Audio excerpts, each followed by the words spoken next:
wala na palang stock. Nakita ko, binabaklas niya yung display set. Sabi ko, baka display set?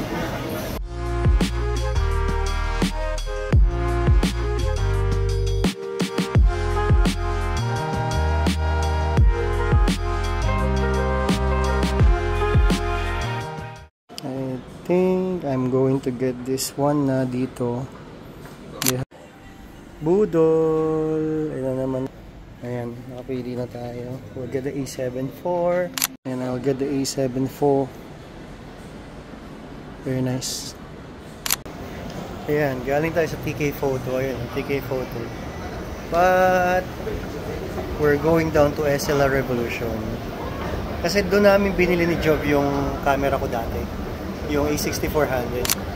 Gusto kong bumili ulit doon kasi yun, trusted na. Doon ako bumili dati. Okay naman yung mga binili ko sa kanila dati. Actually, may magandang deal dun sa TK Photo. May kasama siyang CF Express na memory card. Pero okay lang. Nakapag-deal na kasi kay Uncle, nakakahiya naman. Kukunin pa nila sa warehouse yung stock. So, pinakuha ko. Ang nangyari kasi kanina is, bibiling ko na sana yung camera. Wala na palang stock. Nakita ko, binabaklas niya yung display set. Sabi ko, baka display set? Sabi niya, bago daw yun. Sabi ko, hindi. Sabi ko, never mind, nahanap na lang ako sa iba. Kasi yun, napuwersa siya na kumuha ng stock doon sa warehouse nila. Yan. So, ngayon, matetesting natin yung full frame camera. Tapos yung bagong lens na sinuwap ko doon sa camera ko.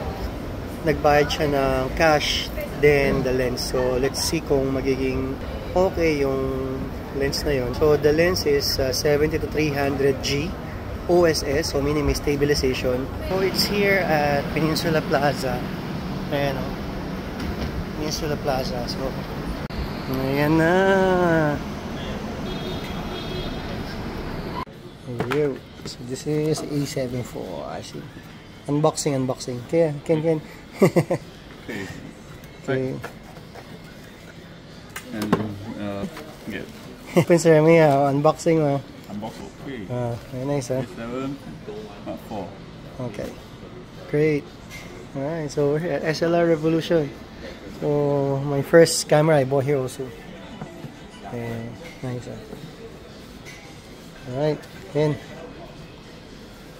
Thank you. Init. Siyempre, excited tayo. Nagpunta tayo sa trail.